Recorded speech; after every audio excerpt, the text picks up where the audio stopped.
Assalamualaikum warahmatullahi wabarakatuh. Terima kasih kepada rakan-rakan semua yang masih lagi kembali kepada channel saya untuk mendengar apa yang saya sampaikan, untuk mendengar apa yang saya kongsikan. Sebenarnya dalam harapan saya apabila saya buat YouTube ni adalah dengan harapan apa yang sedikit sebanyak yang saya kongsikan ini dapat memberi sesuatu kepada anda. Kalau tak banyak, sikit, dan kalau tak berguna secara langsung pun, kalau ia sudah membuatkan anda reflect sesuatu tentang kehidupan anda, itu sudah cukup baik untuk saya sebagai orang yang berkongsi apa yang saya tahu. Dalam video kali ini saya nak kongsi tentang pengalaman saya apply postdoc. Sebenarnya dah lama juga dah bermain dalam fikiran yang saya rasa saya perlu share benda ni kerana ramai rakan-rakan pensyarah saya yang tanya macam mana kau apply ni, kenapa kau apply dan sebagainya ya, siapa yang sponsor kau support diri kau dekat sana pergi postdoc ni, macam tu lah. Banyak soalan yang saya dapat dan saya rasa maksudnya ramai lagi yang tak tahu tentang cara-cara nak apply postdoc dan sebagainya ya. Jadi saya pun fikir okeylah aku akan share. Jadi inilah videonya. Alright. Okey, pertama sekali saya rasa kita perlu tahu dululah yang postdoc ni dia ada dua jenis ya. Satu postdoc yang taja oleh Kementerian Pengajian Tinggi, yang negara kita taja untuk kita pergi buat belajar di sana. Maksudnya ada yang kerajaan kita bayar yuran untuk membolehkan kita mendapat latihan profesional di universiti tersebut lah ya. Itu yang pertama. Yang ni yang senang nak dapat sikit lah, dan yang ni lah yang saya pergi sekarang sebab memang dah kesentukan masa, memang tak sempat, dan elok pula peluang ni datang daripada Kementerian Pengajian Tinggi KPT, jadi saya terus rebut lah. Kenapa kesentukan masa? Sebab host university untuk kita buat postdoc ni, top 50 university in the world ni, dia memang nak orang yang telah mendapat PhD tak melebihi 5 tahun.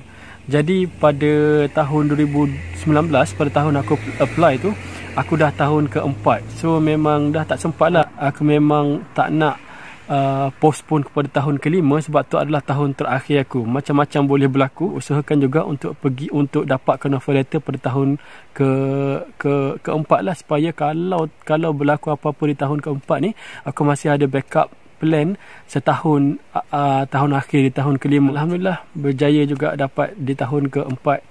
Kalau tak dapat di tahun keempat, tak dapat lagi di tahun kelima selepas dah habis PhD.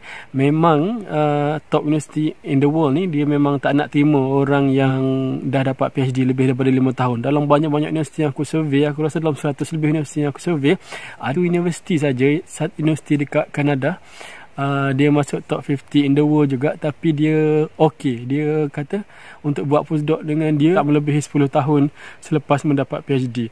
So kira dia lah yang paling lama tempoh masa bagi. Top 50 universiti yang lain memang dia nak tidak melebihi 5 tahun selepas mendapat PhD. Postdoc yang kedua, postdoc yang susah sikit, yang sangat mencabar, yang kita kena compete, di mana universiti tersebut dia akan buat iklan yang dia memerlukan seorang postdoc, dan dia akan tanggung. Dia akan uruskan tiket penerbangan, dia akan uruskan tempat tinggal, dia akan bagi gaji, dan dia nak kita lah selama setahun, selama 2 tahun untuk buat research kepada dia. Dan benda ni tidak terpakai kepada saya. Yang kedua ni kenapa? Kerana bila universiti-universiti minta nak taja postdoc, mereka tak nak orang yang dah dapat kerja tetap macam saya. Saya dah dapat kerja tetap di Malaysia. So dia orang memang tak nak lah, sebab postdoc ni salah satu tujuannya adalah untuk bantu rakan-rakan kita yang dah ada PhD tapi tak dapat kerja tetap ataupun belum dapat kerja. Jadi mereka akan diberi latihan yang lebih semasa postdoc tu, supaya mereka dapat buat papers, supaya mereka dapat bina networking, supaya mereka dapat cantikkan CV mereka, supaya mereka boleh mohon kerja tetap. Itulah lebih kurang dua jenis postdoc ya. Pertama, postdoc yang ditaja oleh kerajaan kita. Yang ni tak kisahlah, yang ni kita perlu kerja dengan IPTA lah, baru kita akan dapat tajaan ni. IPTS pun boleh rasanya, IPTS pun boleh, tak sure, tapi IPTA confirm kita layak.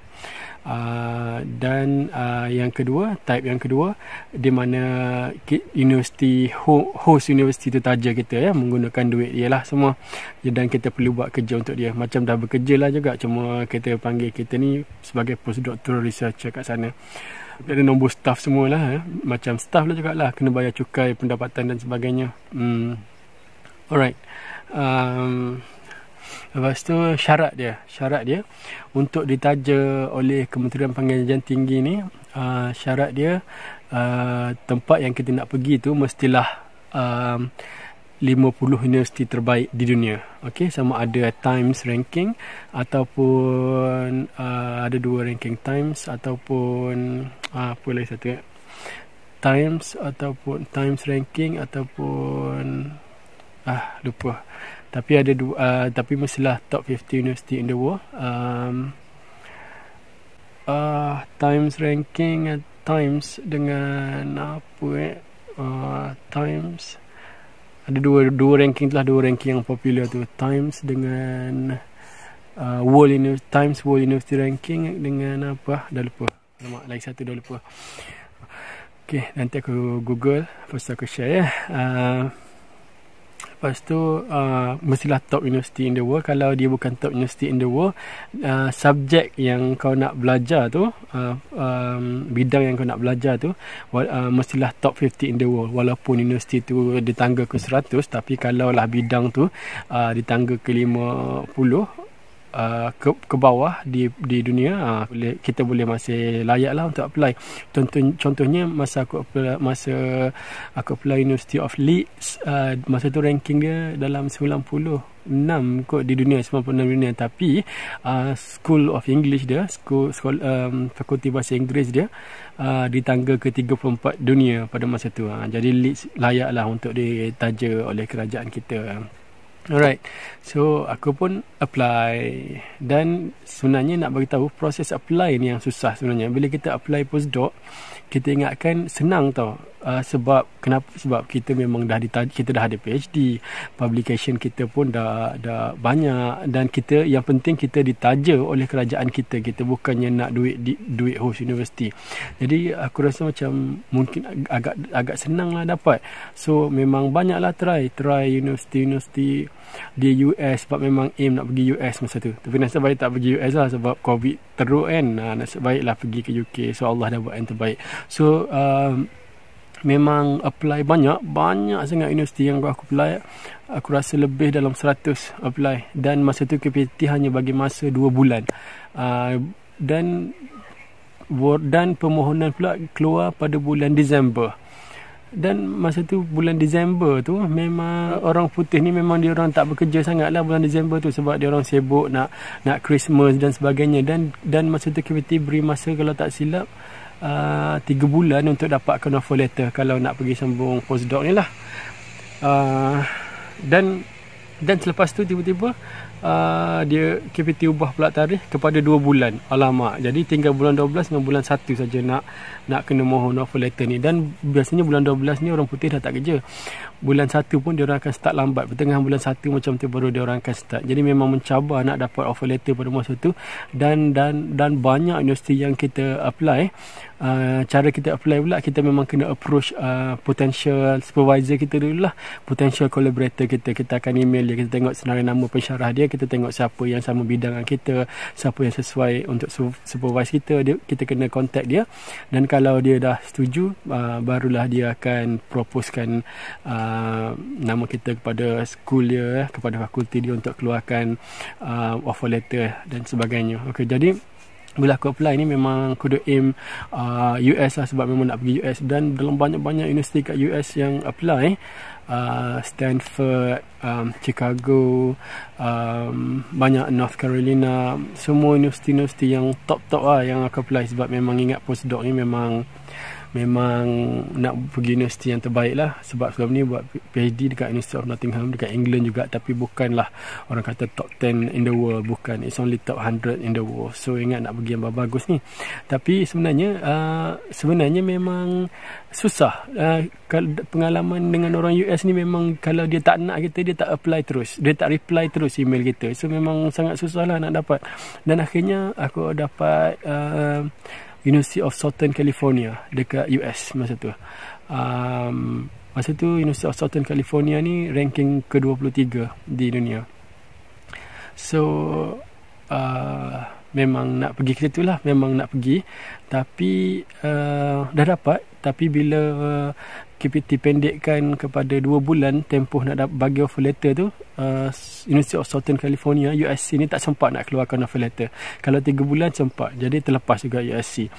Jadi pada masa yang sama aku mohon jugalah di universiti-universiti dekat UK, mohon dekat Cambridge, Cambridge dapat, tapi ada kesilapan teknikal sikit, because dia kata dia tak terima orang yang ditaja oleh penaja luar untuk datang ke negara dia. Tapi bila aku beritahu, ada kawan saya 2 orang skim sama yang dengan saya, dia dapat ditaja, dan barulah supervisor yang aku propose tu, dia pergi dapatkan clarification semula daripada School of Education pada masa tu, Dr. Nidi nama dia.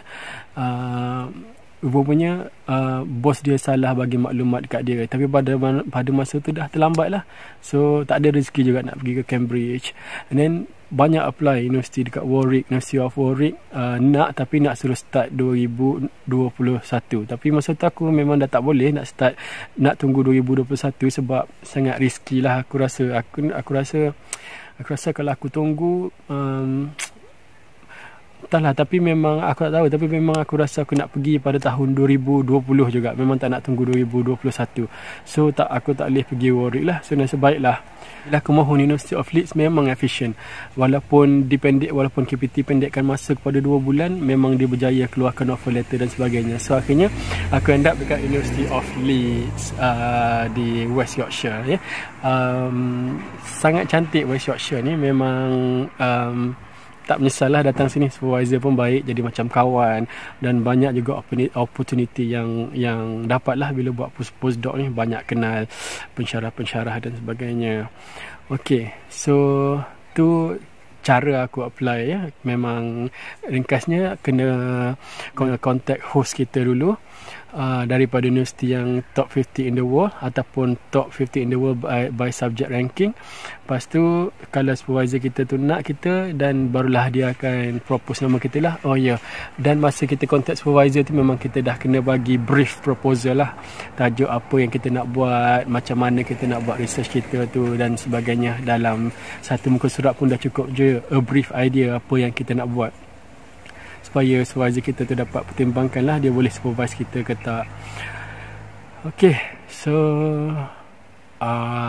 tu cara aku apply. Dan orang tanya juga dari segi kosnya macam mana. Okay, dia ada universiti yang memang ada bench fee, maksudnya ada yuran yang kena bayar. Yang ni tak kisah, kalau buat top 50 in the world memang KPT akan bayar kita punya yuran universiti tu.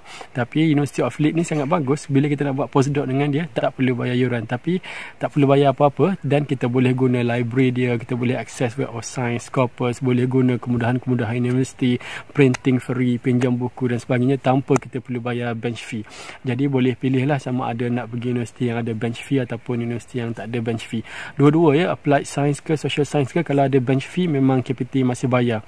Untuk tahun aku lah, untuk tahun-tahun akan datang kita tak sure, tapi aku tak rasa peraturan ni akan berubah dalam jangka masa yang terdekat.